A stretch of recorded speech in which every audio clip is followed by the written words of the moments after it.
So Liz was not able to make it today. And since she wasn't able to make it, she did update some things. And I'm also sitting in on the SAT, the digital SAT task force piece. So she throws the SAT piece in there as well. So if you were not able to attend the January session that occurred from the task force, we have that video available now, and we're revamping that website in general. So if you go to that link, that might link you directly to it, but we also have gone through the process of revising the SAT website and making sure that the resources there are the most current, etc., so that you have the latest and greatest that you need for the digital SAT. Oh, she gives the website there as the second link. And then we've been offered and accepted an opportunity to have a section in the MDE Spotlight. So as an SAT task force, we will have, as a GELN SAT task force, we will have a portion in the MDE Spotlight that we can use. And I think we're also making some good inroads. I think one other thing to consider for those that might be interested is that we've done a lot of work with the Michigan Department of Education and their SAT group, PSAT, SAT group, to change it from an opt-in to an opt-out process as far as kids taking the digital SAT. So kids are more apt. So everybody now is opted into taking it. They actually would have to opt out to not take it, where I think before it was the flip of that. So there's been a lot of advanced work on that. So we're expecting that more kids should be able to, or will be taking the SAT, the whole series, the PSAT, SAT, this spring. So I think that's exciting news, and the way things are moving forward. Also, Andrea will not be able to join us today, but she did update. You still have time to register on March 9th. And so for those of you that know the other things going on, that's a busy week. But March 9th, the MCTE is hosting their conference. So she's got a link there and some information. Would love to have you be a part of it. And she updated that information overall. All right. So I think I saw Sandy pop in. Kelly, or is it Sandy? Are you presenting? Is Kelly coming as well? Because I think 11. Oh, perfect. Kelly is here. Okay, great. So I'm gonna scoop down to your slides. And I don't know if you had a chance to peek, Kelly, at the website, but I have been accruing different 35J resources that have been created by others. And so there's under your section, I've already linked like a lot of different pieces there from what groups have been doing. So again, with that, I'll let you take it away. All right. So, as we know, the big topic is 35J. So the deadline to apply is this Friday at 4:30 p.m. You are not, so this has been a common question this week in particular. You are not submitting a budget at this time. So you are selecting apply later, agreeing to the assurances, uploading your targeted literacy plan, and then after the per pupil allocation is determined, all districts will be sent a request to modify, and then at that time is when you will upload your budget details. Linked in here, there is the 35J FAQ document. It's updated as of last Thursday or Friday. I think it was Friday. Based on the 2 office hour sessions that we've already held. And then we do also have a 35J application checklist that's on our site to help guide you through kind of what I just said, like you need like how to send your application, what needs to be included. Sandy, do you want to add anything? I can't see anybody. So. No, I think you've covered it. We've got one more office hour scheduled for this Wednesday. Yeah, this Wednesday from 4 to 5, we have one more. Yeah. And then I'll just go through the rest of this, but you can ask questions. And then with letters training, cohort 6 just started live sessions this month. And then registration for cohort 7 is open now. And that's open until April 15th. And then on April 6th, so cohort 7 closes April 15th. Training will start in June. And then on April 16th, the registration for cohort 8 will open. That closes September 1st, and that training would start in October. At this point, that's as far as we have dates for now, but there is continued funding, so we see cohorts going beyond that. But we are enrolling for letters for elementary educators, letters for early childhood, letters for administrators, and then there's a letters for elementary educators accelerated course that is really targeted towards coaches. And that is the same as the elementary, but it's completed in about 1.5 years instead of 2 years. And then I put the link is in there for the letters website, and then the link to the Google form if you want to request your district or ISD's current participant list. Sandy, did you want to give a plug real quick for the symposium? Definitely. We have our literacy symposium coming up on March 7th. And it's Anita Archer is the keynote speaker and Aoife Baeza is the endnote speaker. There are, I think, about 20 breakout sessions to choose from. Registration is open for that. It's at the Lansing Center. Cost is $100. So any questions about anything? I know that was really quick that we said, or other grants or other questions you may have. We do our best.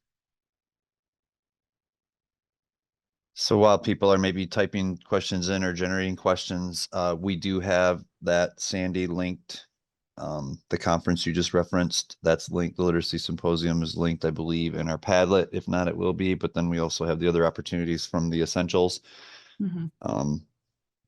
on March, the 2 days before that. As So I say, I know it's the same week. Yep. It's March 5th, March 6th, and March 7th. Yep. So I got a busy week. That's right.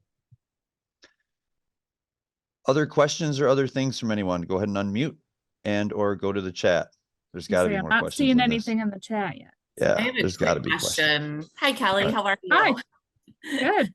And I believe I already know the answer to this, like 99% sure, but I'm going to explicitly ask it so I can say I explicitly asked it and it was answered. Are there any pre-K applications coming in with JSRP attached to them? Not that I know of. And that really isn't a thing, correct? Like there isn't really. I mean, the thing, yeah, I don't know, just because that's no longer part of our department. You know, all the early childhood got pulled into MyLeap. I mean, I can ask, but I don't know. Okay, I was thinking it was like a for sure no, but I probably, if you don't mind asking and then adding it somewhere, or even Sure, if you I can do that. I know who to ask, so I'll maybe follow up. somebody else already has a response to that. I'm not, or like somebody else like asked it somewhere, but you would know that. So, okay. Yeah, just Thanks, email Kelly. me, Kelly, and then I'll be Okay. sure to put it in the follow-up communication notes. All right, Okay. thanks, Kelly. I appreciate it. Question in the chat.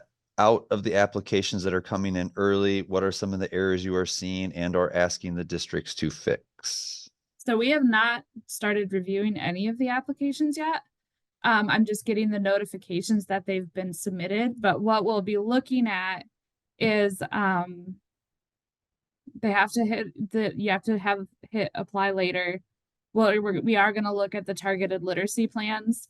Those are really kind of the big things. A lot of the way the application is set up, a lot of it you can't really mess up because it'll flag an error. So you have to have clicked all the assurances, otherwise it won't even let you submit. So like I said, at this time I haven't really started going through them yet, but we will. This is not a competitive grant. Our desire is to get everybody who wants money. So we will work with you to fix any possible errors. So you will have the option to, if there's something we flag in the targeted literacy plan, you'll have time to modify it. And then the same once we get to the budget point. We're not gonna outright deny anybody that meets the eligibility. Is there any plan to require letters for pre-service teachers? No, not currently. The funding doesn't allow money to be used for pre-service teachers, and I haven't heard any talk of that happening. Do you know when the Family Engagement Literacy Hub grant awards and letters will be sent? I'll have to ask about that one too. I don't do any work with that grant. I know they're announced, reviewing Sandy? the grant. Yeah, they're reviewing them right now, but I don't know when they'll be announced. That's 35I, right? Yes, 35I. Would it be reasonable to submit PD plans for staff that they choose if they are similar hours of training? Example, if letters about 100 hours of time, or we have over. Okay, so with the training part of 35J, LEAs can select any professional learning that meets the criteria, and that's all in the FAQ document. There's no stipulations on the amount of time it has to take. It does not have to be offered over the entire 2 years. Districts have to ensure 100% of pre-K to 5 teachers, administrators, and instructional coaches complete whatever the selected training. And the selected training can vary by like grade levels, by role. So it doesn't have to be one size fits all. It would be a building administrators. And when we say all pre-K to 5 teachers, that does include specials such as PE, STEAM, art. The legislation, we asked for intent, and the legislation says all is what we were told. A question about, is Michigan moving toward training local facilitators in letters? At this time, we're not moving forward with that. I don't think there's any plan to move forward at this time, is there, Kelly? Not at this time, no. Oh. Of the 100% training. So actually, Crystal, we're having this conversation today on, so we are gonna take into account previous training, but it needs to be within a certain timeline. And so that's what we're figuring out. So I think we're leaning towards, if it's taken place since January 2023 to now, it can count towards that 100%, but anything prior to that would not. Once that is 100% decided, I'll definitely share that out. Thank you. Could teachers adding reading and learning disabilities grow your own endorsements be considered PD from district? Just you need to look at the criteria to see if that would meet the criteria that's outlined for professional learning. I just want to thank everybody for their patience with this grant. I know it's been a lot in a short amount of time, and you know, we're doing our best to get answers to all the questions. Our FAQ has grown quite a bit in the last week. So thank you for having patience with us and for the quick turnaround on this. And like I said, our goal is to get the money to as many people that want it and put it to good use. So does 100% require me 100% of all people attend 100% of the training? Yeah, well, if I'm understanding that right, I guess yes, because the 100% have to complete whatever the selected training is.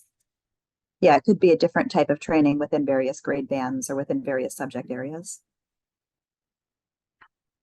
Yeah, so like, for example, not all pre-K to 5 teachers would need to take letters if that's what you choose. You could have, you know, pre-K to 3 is going to take letters. We'll have 4 or 5 take Orton Gillingham, or, you know, a district selected professional learning. It doesn't have to be one size fits all.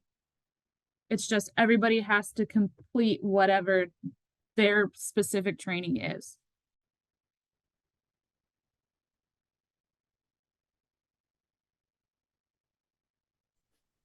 I just wanted to say how much I appreciate the webinars. I thought you guys do a really nice job. Like the one I went to last week, You're very organized, you're very, specific in your answers and very responsive. And with the quick turnaround, you guys have made it much easier than it could have been. So much appreciated to both of you. So Thank thank you. you. Thank you.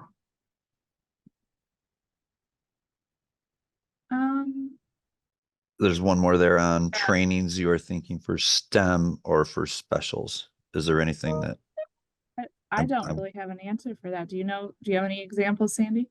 No, we don't have any recommendations. It's really based on the district needs, where you find your gaps and what you think is best.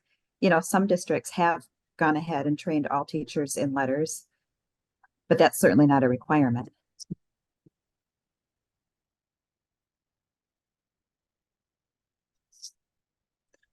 Okay, I'd like to reiterate our thanks to you, Kelly and Sandy. And I do have the FAQ linked in there, the checklist.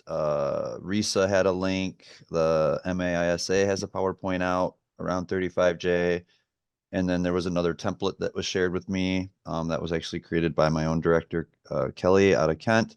And so I've just been gathering these things as they've come across where I've seen them, and I'll put them there, and I will continue to do so. And then any other further information, if you send it to me, I'll send it out in my follow-up communication points that I send out in usually a week or two. Okay.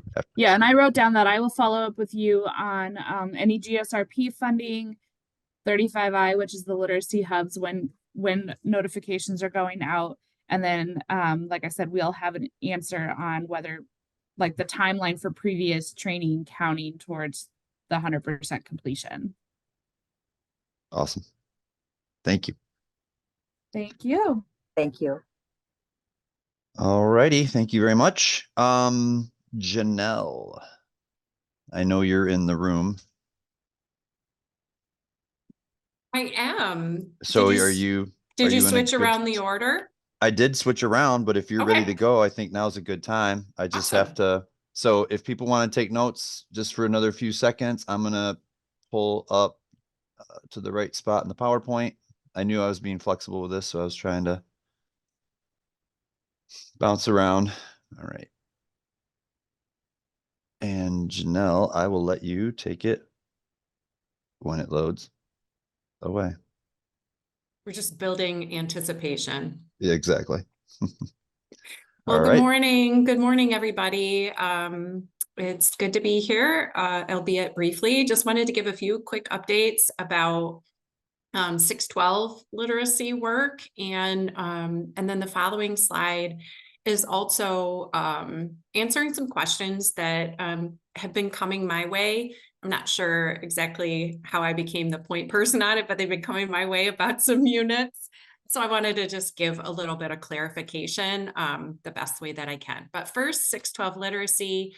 The first update is around the disciplinary literacy course standards that were recently held up for public comment and presented to the board.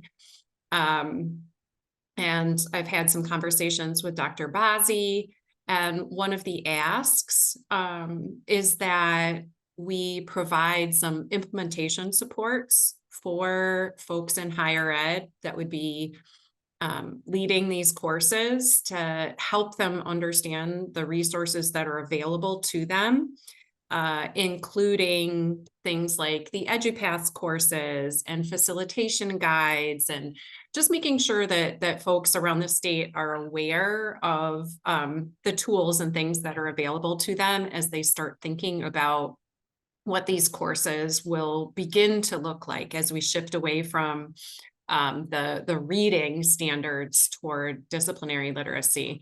One thing that did come up, and I'm not exactly sure where things stand on it, but with the dyslexia bills that folks are having conversations about, and the proposed language in one of them was suggesting not approving any courses, teacher prep courses, unless they included some guidance on dyslexia. And we're not exactly sure if the 612 would be included in that or not, but it's something that we've been just looking at as a leadership team. So I'm hopeful that we're able to move forward. I get lots of requests from professors, adjunct and full professors around the state that are thinking about revising their course. And so I know there are a lot of people that are really looking forward to making these changes. So there's that. And then last time I visited all of you, I was talking in very general terms about this summer symposium on secondary instruction. It is happening. Yes, I know the dates aren't ideal for everybody. We've got some folks that, you know, will already be doing back to school PD, some folks that won't be back yet. There's no good answer at this point in terms of location and time, especially with this work being unfunded currently. So we are moving forward with it August 19th and 20th at Oakland Schools. I've got the information linked there. We're intentionally calling it the Summer Symposium on Secondary Instruction because we want everybody to see themselves in the work. And sometimes when folks see the word literacy, they don't think that it applies to them. But what we're really talking about is high quality tier 1 instruction for all students. And really hoping that we're able to do some deep work with educators on what does it look like to plan instruction using the instructional practices and the resources that go with it as a guide. So that's the goal. And then we, as an entire group of task force leaders, have been really working on coherence in our messaging, in our documentation, things of that nature. And so as part of that, the DL task force has created belief statements that are intended to go along with the instructional practices, and value statements that are intended to go along with the school-wide organizational practices, much like what we have for the pre-K 5. We're waiting for some graphic design work. So, if you click on those, you're like, wow, this is a really plain Google Doc. Yes, we know it's in progress, but we just wanted to make sure that you are all aware so that if you're working with districts, maybe in the K-5 literacy space and some questions come up about 612, that you know that at 612 we're continuing to work to have similar messaging, just geared toward adolescents. And then on February 5th, we had a consultant support session. For any folks that attended our September consultant retreat to really build capacity around the state to lead DL work, we have one more that's scheduled for May 6th at 3 p.m. So if you had folks from your ISD or maybe you attended that September consultant retreat, please know that you're welcome. These are very informal sort of check-ins where people share some successes that they're experiencing and maybe some areas where they need a little support. And the intention is really just to support each other in moving forward the work.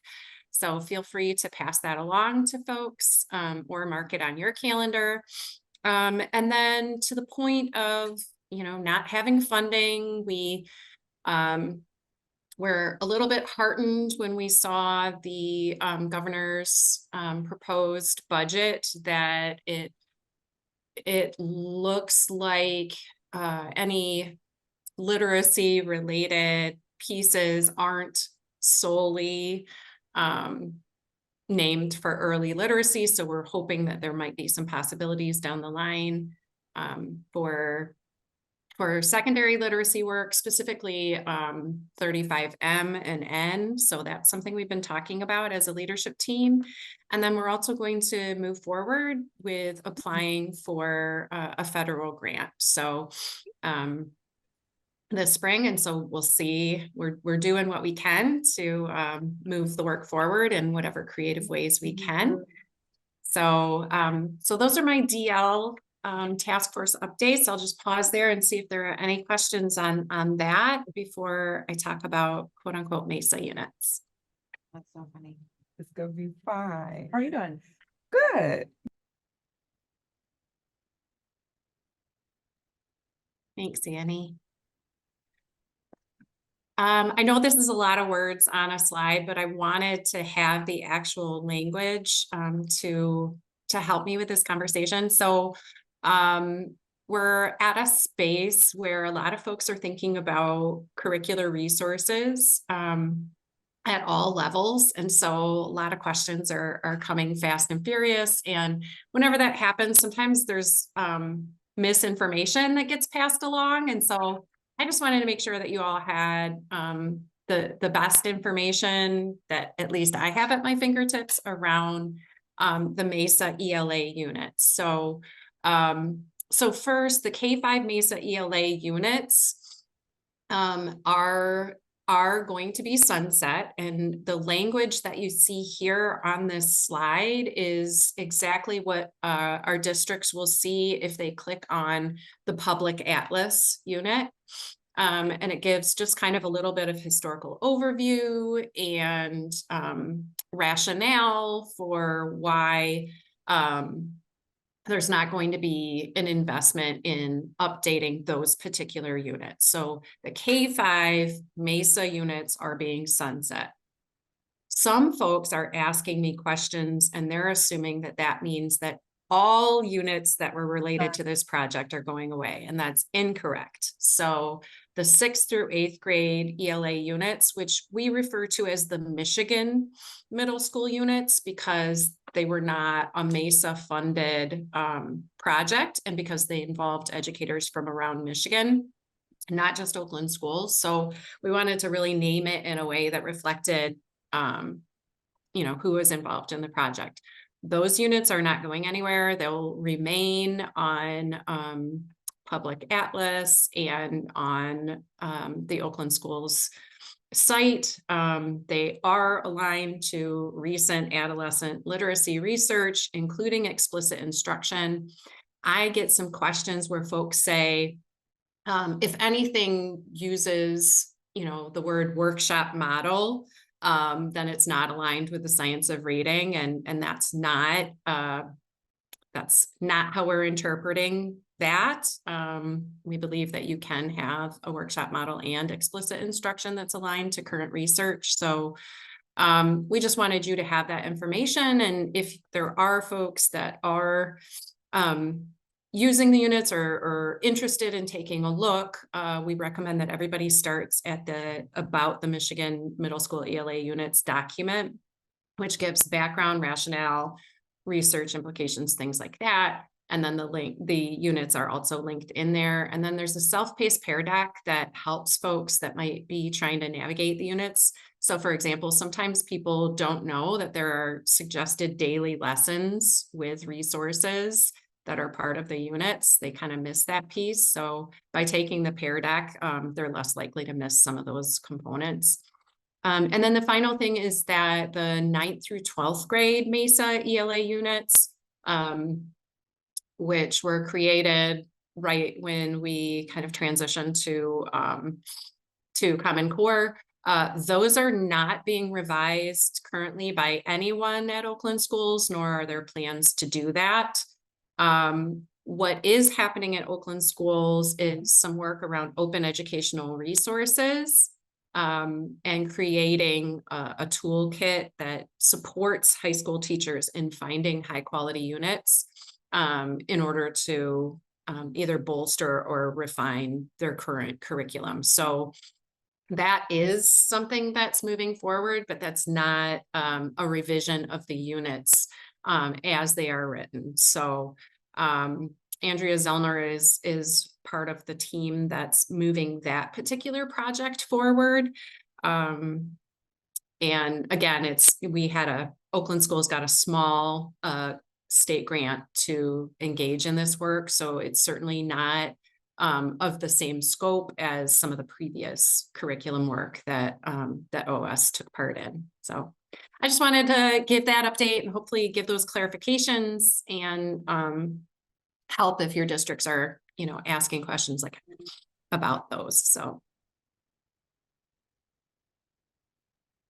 All right, thanks, Janelle. And if there are questions, I know that I've navigated a few questions on that, so this is a good slide for me to have to share out. So any other questions or thoughts?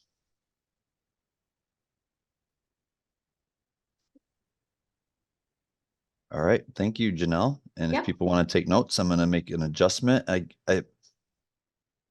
then we'll move forward. Just make sure. All right, Rusty, I think we're going to go your direction.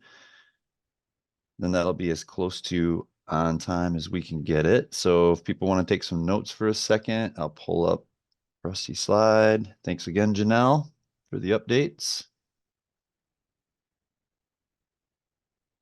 Yeah, Jump. hi. Hey, Perfect. we're ready. We're ready. All right, Thank you. thanks, Mark. Good morning, everyone. I'm Rusty Anderson here to provide a quick update on some early math work that has some relevance for us as the literacy group. I've also invited Aaron Brown to step in and share some things as well, since each of the two highlights today, Aaron has played a critical role in. So they are organizational practices. We'll give a quick speech on that, and then also the Early Math Leadership Institute. If you, Mark, want to go to the next slide. In 9 days, we have another organizational practices event. This event is a repeat of what we did on January 30th. I know we shared this in the last meeting, and we just wanted to put it back in front of us as an opportunity. We have a few spaces open yet for face-to-face if you're interested in joining us in Wayne County. For this February 29 event, we also have a virtual option. So if you're not able to travel to Wayne or don't have a full day, you want to listen in for an hour or 2 hours, know that we have a live feed. It'll be a Zoom connection where you can listen into any chunk of the day. Feel free to go ahead and get registered through the registration site for MAISA. It's under the Early Math Project, so you'll find the organizational practices event there. If you register for the virtual, don't feel like you have to be there for the full day. Like I said earlier, just know you'll want to register for sure, because that list of registrants is who we'll send the Zoom link to the day prior to our event. We do have Dr. Melissa Uziak as our keynote speaker in the morning. She, like on January 30th, will be speaking to Organizational Practice 3, which will be the school climate. Aaron and I kicked it off on the 30th, and we'll also kick it off on the 29th around some conversation with the value statements and how they impact or influence the enactment of the organizational practices themselves. I'll pause there. Aaron, feel free to jump in, add on any other things that I might have missed around this event before we get to the next piece. I think that was great. The link would be, you said you'd go right to the registration system to find the way to access this. So we don't need to put any link into the agenda today. That's how Yeah, it's on the registration site. I'll paste it. I'll just grab it and paste it. That one in chat should take you right to that event. If you want to just go ahead and click that if you're interested in joining either face-to-face or virtual. Thanks, Aaron. Any other things, Aaron, for the group that would be helpful? I'm good.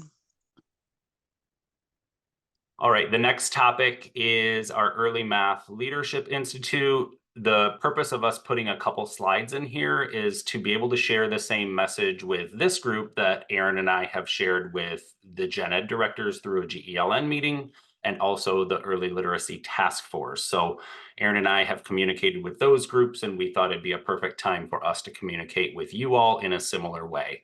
So what we're talking about is our Early Math Leadership Institute. For those of you who you probably haven't followed the Early Math Leadership Institute too closely, knowing the group that we are, we normally the last 2 years have had a space to come together and learn around mathematics and leadership. And those have happened in the last 2 years, the third week of August. That has placed a burden on a lot of our audiences because it's a time where school is starting. And also we have events in August. As Janelle spoke to earlier, there's no perfect time, but the more we can coordinate and align when and where our things are, it'll help the stakeholders that we serve.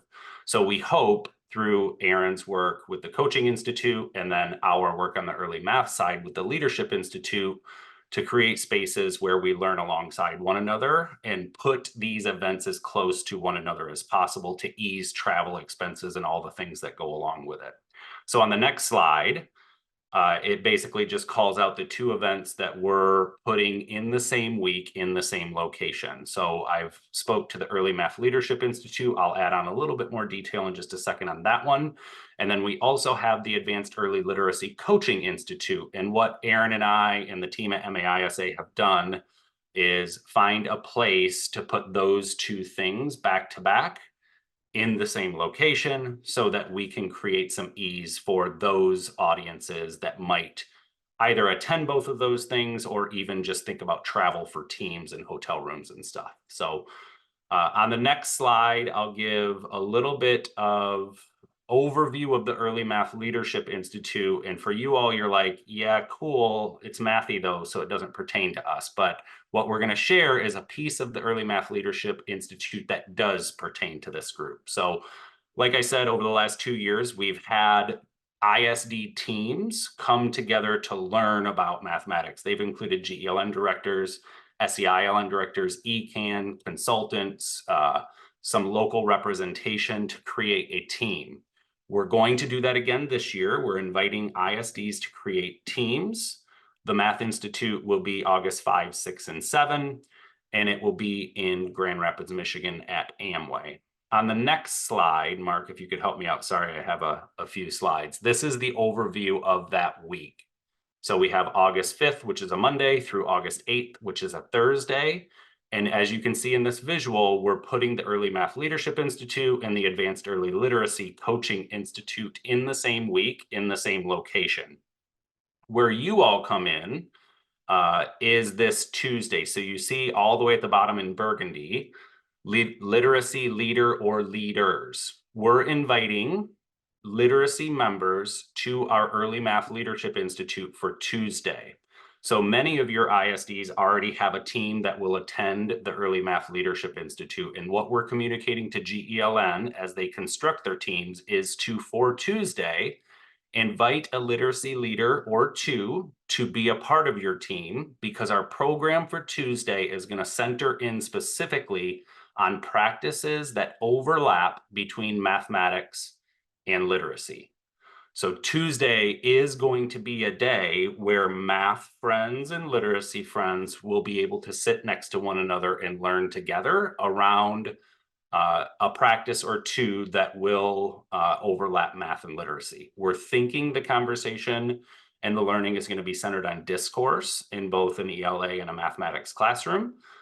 Those things are wet cement at this point, but we're getting closer and closer to solidifying those with both an early math researcher and a researcher from early literacy. That's big picture and a lot of words. So Aaron's going to help all of us by cleaning up any things that I might have missed or adding on any important details. Well, yeah, the Advanced Early Literacy Coaching Institute is a thing that has been happening since 2017. And I think I didn't name it. I don't know. Task force leaders at that time did, but the word advanced comes from the fact that it culminates the end of a year's worth of learning for the early literacy coaches as we learn together in our quarterly meetings and in the optional additional pieces. So at the end of the year here, kind of in August, it really is like tying up a lot of the themes of what we've been learning. That's where the word advanced comes from. But the audience has always been the early literacy coaches that are on each organization's team. So your ISD, your RESA, your ESD, or your ESA, whichever names you've given us that are in our network, that is the audience for that work.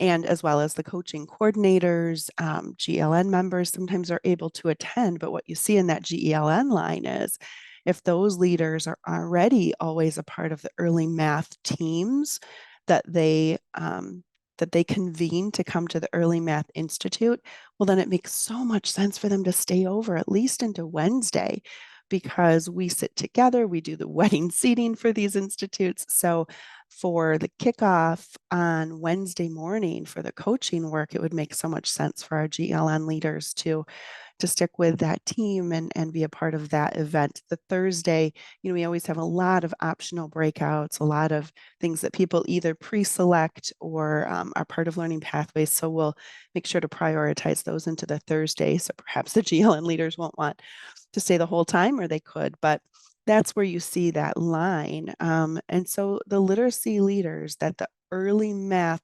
teams that will be convening and registering for the Early Math Institute, when they invite an early literacy leader to join their team for that Tuesday, so many of you are literacy consultants or ELA consultants, perhaps K-12 or just more elementary. And you're also this role that we call the coaching coordinator in so many spaces. So for you, that's the same work. But we really wanted to talk today in case there are any ELA literacy elementary consultants that aren't as close to the coaching network. Perhaps you have someone else who's more of the coaching coordinator, because we really wanted to make sure you didn't miss that opportunity. And again, Rusty, the GELN leader or the person who normally convenes that math team would be the one that will be inviting the literacy leader to join them on Tuesday, right? But we just want people to know about that in case they're like, hey, that's me, and can be already starting that conversation and asking the person who's convening that math team if that might be a place for them. Is that kind of the way that goes, Rusty? Yes, absolutely. GELN members normally are a lead in constructing the early math team along with other directors at the ISD level. That in a perfect world, they would reach out and invite a literacy leader or two. Mhm. Will not always be the way it goes. So if you're on this call and you're like, oh, that would be kind of cool to go to, I'd like to see what math and literacy looks like when we put them together. Maybe you could reach out to your GELN director in a couple weeks to say, hey, could I be maybe this person to join on this Tuesday? We do plan to share more detail around the process for registration with GELN in the March meeting. So know that if you were to say something about this to them right now, they might look at you like, huh, I'm not sure what to say about that. So give it a couple weeks. We'll communicate out. I'll maybe even send something to Mark to put up to this group so that everybody's on the same page. We just wanted to get this in front of all of you so that you had a little context for what might be coming your way. We do have additional hotel rooms that we've held for Monday night if you want to come in early and be there on Tuesday. I think that's the extent of our update. We're happy to answer any questions if there are any, and know that Aaron and or I are always reachable via email. Feel free to connect if you'd like to chat. All right. Thanks to both of you. And Rusty, don't apologize for feeling mathy because we asked you to be a part of it. The leadership team felt like that there were a lot of these connections, and I think this is the perfect example of that. Thanks all. Great to see you. Thanks. Great to see you too, Aaron. It's been too long. All right, so notes and things, and we're gonna shift to Kathy Dewsbury White. So I will get this PowerPoint adjusted for a moment.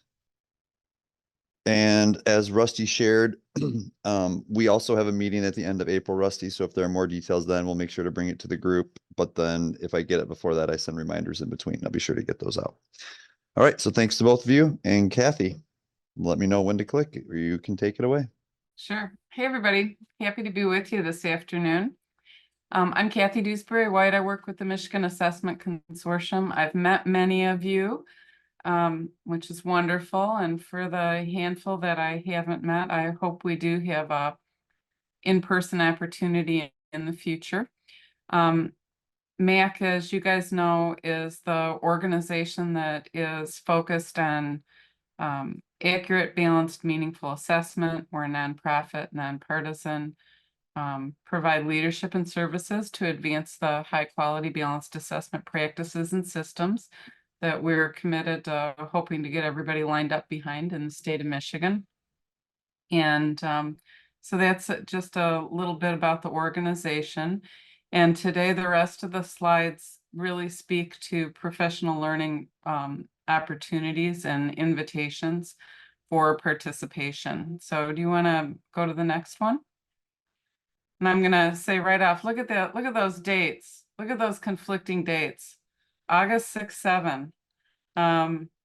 We've scheduled right over each other, and I'm sorry for that. And I'm made a note that we will, I think, collectively do better and figure out 2025 so that we are complementary and able to potentially support an interested audience. So in any event, though, for any of your colleagues or districts that are not going to be obligated that week of 5/8 with your what sounds like great literacy work, we've got the Building a Better Assessment Future Conference, and the keynotes invited this year are Margaret Heritage and Myron Dueck. And I am just out of curiosity, would you put a yes or a no in the chat for me? And the yes is if you've had an in-person experience with either Margaret or Myron Dueck, and a no if you have not. Just curious. Okay. Lots of no's. Okay. And I've got a couple not in person, but virtual. Yeah. Okay. All right. Well, let me say these are both wonderful presenters, very, very engaging. And what we've done is we've sort of divided the duty and said to Margaret, she has to really take up the charge on the formative assessment for learning side of life, and Myron has the responsibility of the summative classroom side of life. And I think they'll be a wonderful complement and really, really informative. They're both led by an orientation towards student-centered. And I just think they're going to be a great duo. We also put together presentations that are concurrent, and we invite expertise from the field to host these sessions, and they are basically organized in strands having to do with classroom practice, school level, where we're thinking about calibration to teaching, learning, and assessing, and then at the district level, where we're thinking about structure and policies. And there are 15 of those sessions to choose from and scattered throughout the 2 days.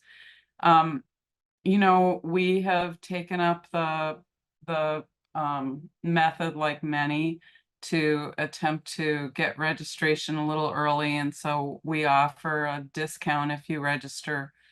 I don't remember if it's by June 1, possibly. There's also a better price when you register as a team, which is 3 or more. And that's important because we provide time and are quite supportive in terms of structure, inviting people to come and use this conference to do some planning and collaborating with colleagues and then planning forward for the year. So that's a little bit about that conference, and let's just go to the next one, if you would, Mark.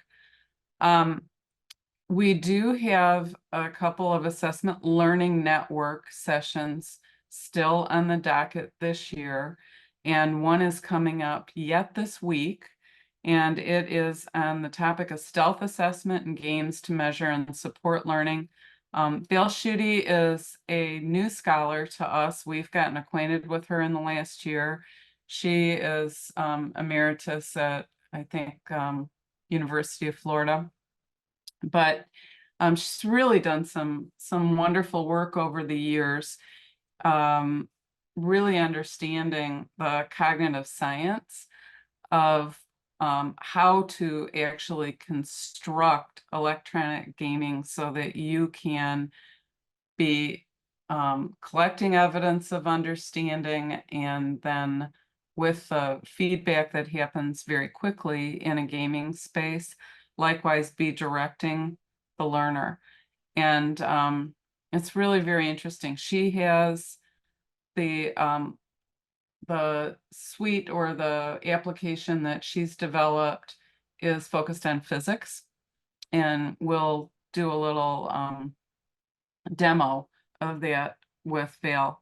So y'all are invited, and I think it'll be really interesting. April 17th, we're in person, and we're in Lansing at the University Club, which is a very nice venue. And that's more of a full day with nice networking and collaboration on the front and the back of that day, and lovely lunch in the middle. And this is really work that we've been pushing out on the last couple of years, and are very excited to be taking out and sharing. So talking about teaching through students, not to students. What do we mean by embodying equity with quality curriculum instruction and assessment? And this work is going to be led and provided by Heather Von Southard, who works for us as the professional learning director for the Maya program, Nafisa Simonette, who's a private contractor who comes to us out of the Detroit area, and has a background in teaching visual arts, pre-service, and then really working through what we mean by culturally responsive teaching and assessment. And Tara Kintz and Ellen Vorenkamp, some of you may know them from the MAC, very, very skillful assessment consultants with specialties in classroom assessment and formative assessment. So I think that's going to be a wonderful day. I wanted to make sure that you knew that that's still available and invite you to register. Can we go to the next one?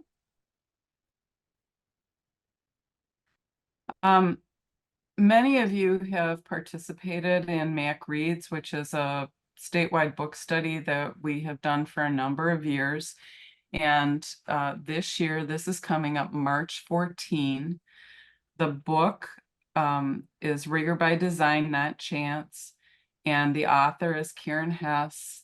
And the webinar is the live opportunity with the author.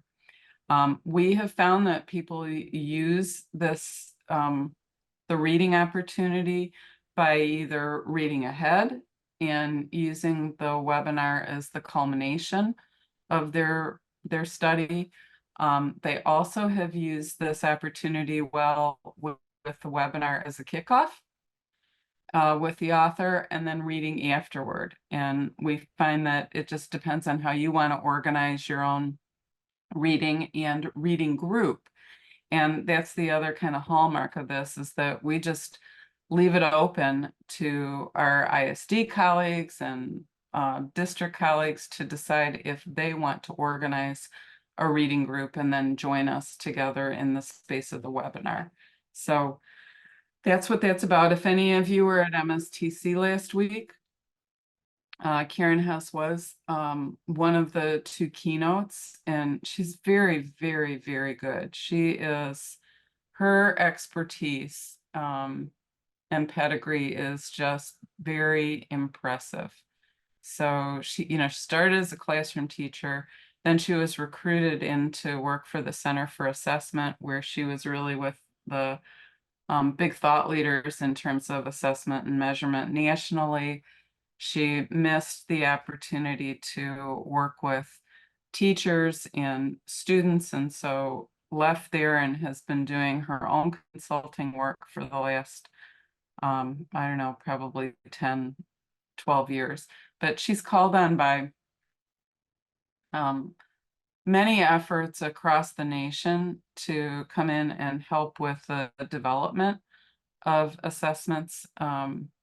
And she's also, it's interesting, she's also used by vendors that sell you assessments to come in and really get kind of very good advice about how to make sure that items that are being developed are really getting after the cognitive demand that is indicated in the standard.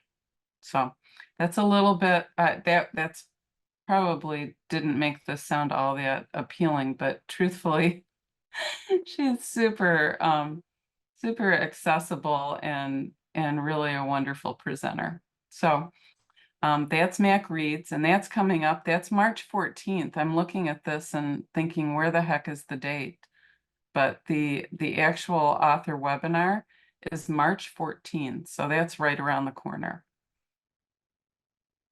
Oh, I wanted to be sure to just bring to your attention that when we're having some crossover, you know, where we have some expertise presenting at your conferences, you know about that.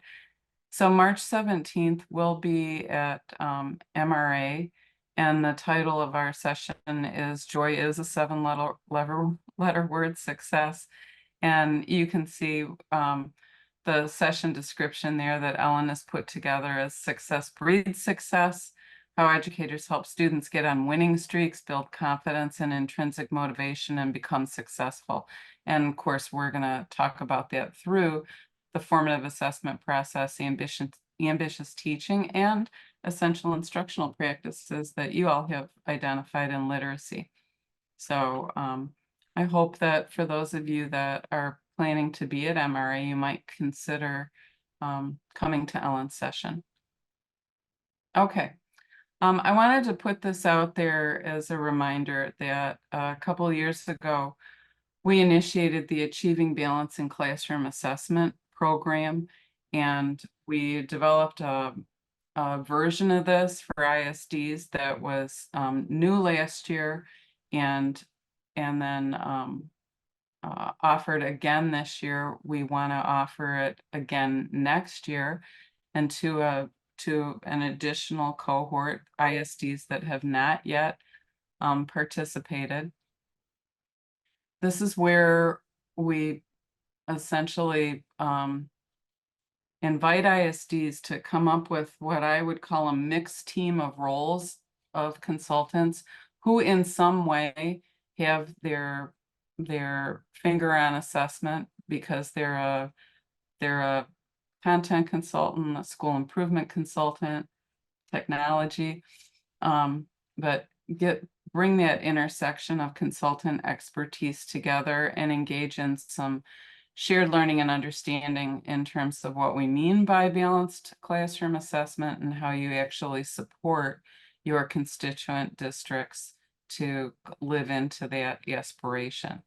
And then I just put a list of who's participated so far, because I think that kind of consulting your colleagues about what their experience has been and how they're using it is probably the more effective way for those of you that have not yet participated, and if you're considering and thinking.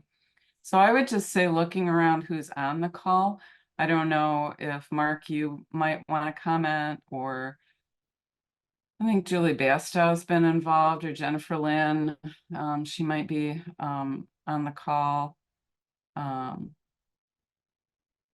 So yeah, so we started it 2 years ago and then weren't able to finish. And so then this year we've been involved. So we're excited. We actually got involved because we had a local ask about the next slide that's about what it looks like at the district level. And so we wanted to be prepared. And my team makeup happens to be of our assessment coordinator, and then actually I should say more of a data coordinator, and then somebody from continuous improvement. I tried to incorporate others from other content areas, but we figure we can bring them on board as it goes. Thank you. Jennifer, you came on camera. Did you want to comment? Sure. So we had a team, a ISD team participate in the ISD portion last year. And then this year we took on, we have an LEA kind of consortium. So we have two well, not K8, but two single building districts that have joined us. And we are definitely embedding it into our continuous improvement process. It hasn't quite made it to the platform yet, but you know, we're really, I think it's able to be customized to your need. And it's been very rich conversation and development. We have some newer administrators that are involved, so it's really helping them focus on those fundamental, essential principles about a lot of discussion on that guaranteed and viable curriculum needing to be in place first also, and then how do we then balance and support that with the assessment. So it's really been good. It is very, very dense and thick and rich. So that is, I think, the role that we are taking in our facilitator role, is helping to kind of filter and apply to how we know each of those buildings needs to be. Yeah. When we have a local district that comes into this program without the support of their ISD, we have assigned them a learning facilitator, and MAC is supplying that learning facilitator. There, as you can imagine, there's real limitations, right? We can only interact with so many local districts, and we really don't aspire to take over the role of the ISD if they can dedicate their own ISD staff to the local district that really does want to get intensive about working on their assessment system and practices. So that's really where the ISD piece is coming in, and where Jennifer's talking about this year. That's the role that your consultants have taken on. I will also add that in our group, we facilitate a lot of different professional learning, and we found a lot of those resources can be really supportive and integrated into our work, like with our new teacher series, or when we're called out for specific pieces into individual districts. So it's gone beyond just our individual working with just 2 districts. Again, that just fundamental, essential, foundational literacy. We've called on those literacy, the assessment literacy standards quite frequently in the last year. Yeah. Well, good. Thank you. And I think that you're bringing up another point. The other thing that's a distinction between the ISD version of this program and the local district version is that we know that with the ISD consultants, they are skilled facilitators. And so we knew that they would be very interested in what facilitation methods do we use. And, so it's just enlarging the toolkit, because we knew that they'd be like, oh, let's see what they do, and you all would be picking and choosing and just enlarging your repertoire. So yeah, I'm happy to hear that. I'm glad that you're using that in the way that we hoped that it would be useful. So these are the local districts that have been involved with us so far, and their focus, what we indicate to these local districts is that the idea is that in year 1, you're developing some shared understanding with a cross-section team from your district. But by the end of the year, you're kind of understanding where are you going to focus in terms of some innovation and change with either your assessment practice or assessment system, or both, in your district. And at that point, we're working with the local to help them essentially develop a plan for implementation that gets integrated into their continuous improvement plan, so that's the piece that carries them the next couple of years. And they're working that more focused plan. So that's that. Yep, go ahead, please. This slide, I'm hoping that we can just make sure that this is available to you. I think everybody gets this slide deck, Mark. What's there are hyperlinks, and we do this with our board, and I thought this might be a nice thing to do with the ELA ISD people, where when we have publications that are newer that you may not know about or haven't yet accessed, we just take you directly to them.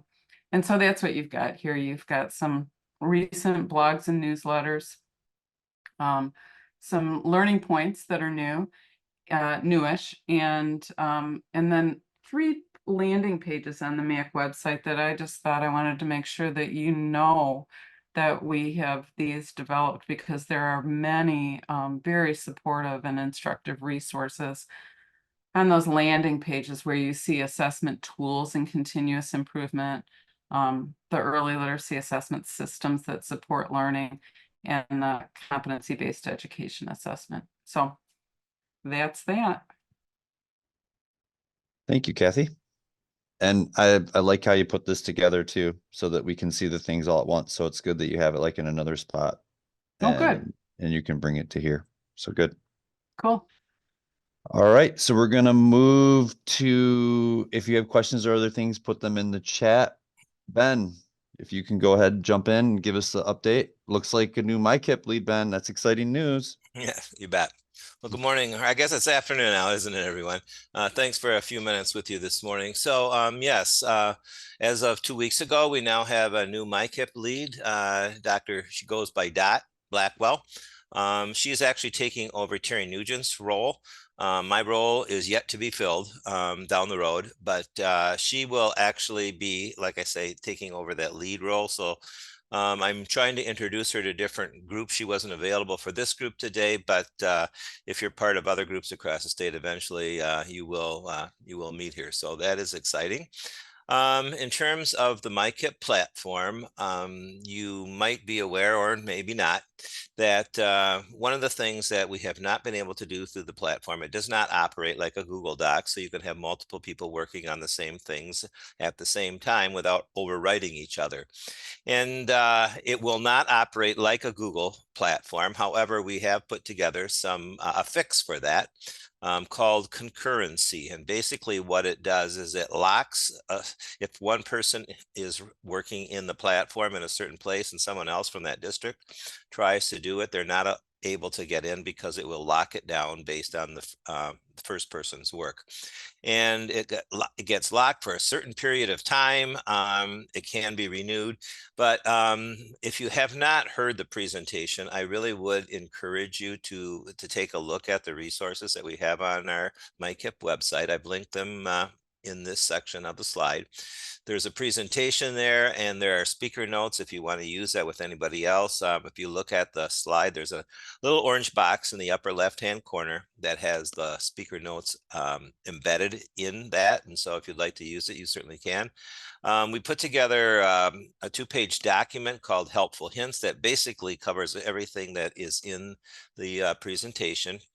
And then we also did a recording of the webinar. So those 3 together hopefully should give you a good idea of what we're talking about and what we've been able to do to kind of do that workaround. And if you have any questions, obviously after that, then please, by all means, get hold of us. In terms of professional learning, we still have our collaboration series and our user groups going on. For those of you who have participated in the past, we used to do them we did the user group every month, and we did the collaboration series in usually February and March, every other week. What we're doing is spreading that out through the entire school year, so that 1 month is the collaboration series and another month is the user group, and we've been alternating. So those are available to you. In the CC, we have the links to the dashboards for both of those groups. And you're certainly welcome to take a look at those dashboards, take a look at the materials, even if you're not able to attend all the meetings. And again, you can jump in and out of those as it fits your schedule. You're not required to be there for all of them if you can't make that. And then just announcing the date of the MDE Continuous Improvement Conference for Thursday, November 21st. It will be back at the Crown Plaza Hotel in Lansing.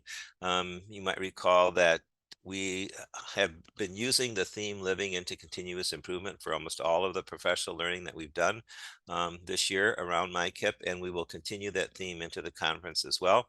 We're hoping that within a couple weeks we will have the RFPs out so that again, as usual, we are interested in having people present on this theme, and we will have some very specific questions that we're going to suggest be the focus of presentations. And we're hoping to have the registrations out within the next month as well. So watch especially the continuous communication for that. And then a couple of resources that we have up on our web page. First of all, the statewide field team had put together quite a few resources around various systems.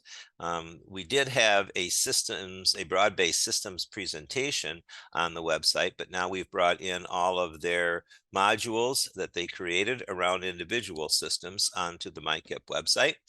And we're also not totally obviously ignoring new trainings, because we as you see with the concurrency training, but what we're really trying to do is increase our focus on especially under that theme of living into continuous improvement. So what's going on across the state? What are districts and schools doing? What are ISDs doing in terms of supporting them? And so we're collecting either presentations and or making recordings of what's happening. And so we just put the last bullet up right now.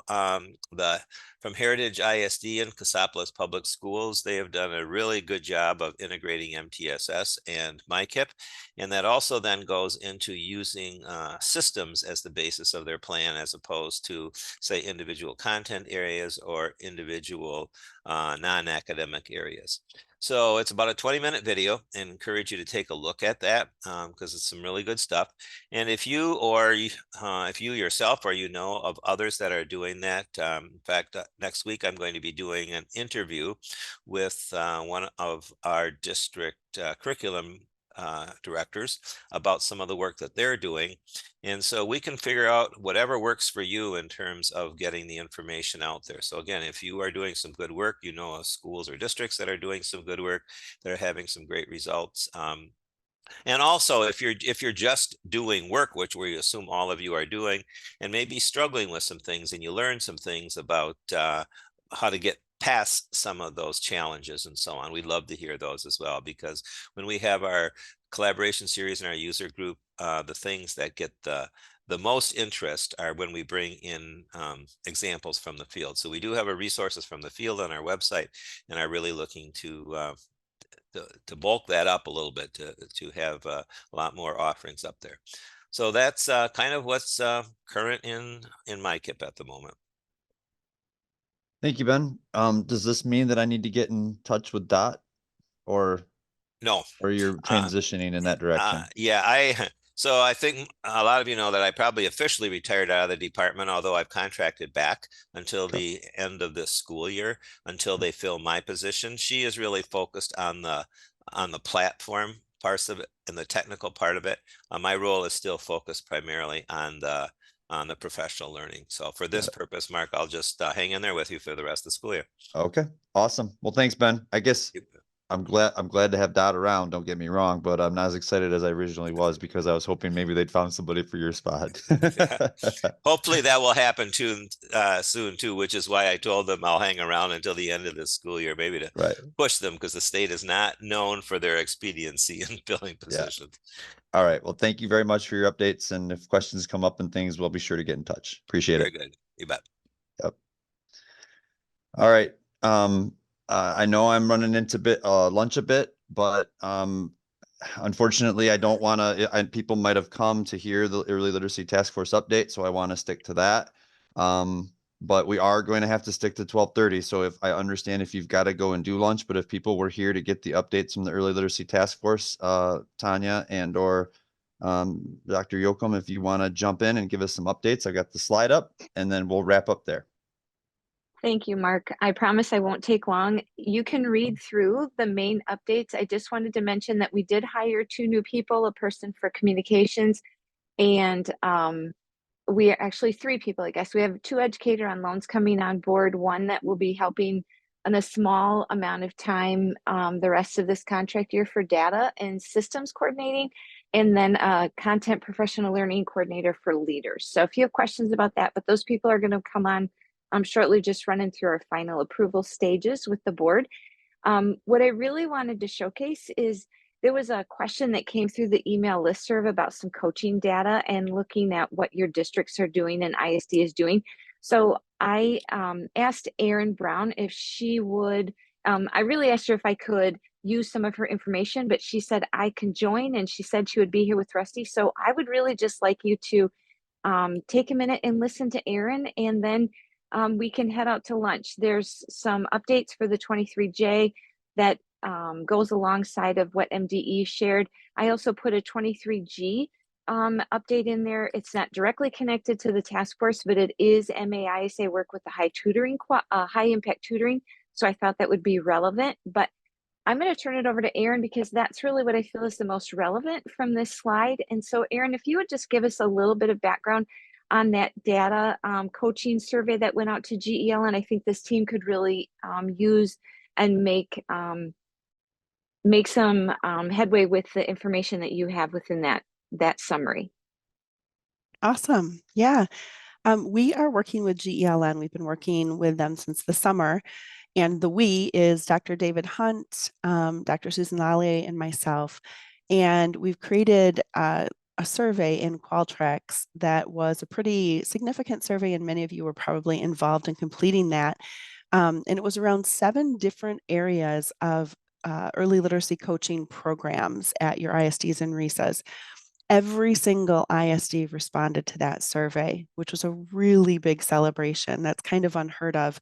And to reply to that survey, that meant that the GLN leader and possibly coaching coordinator or ELA consultant sat down and answered all those questions.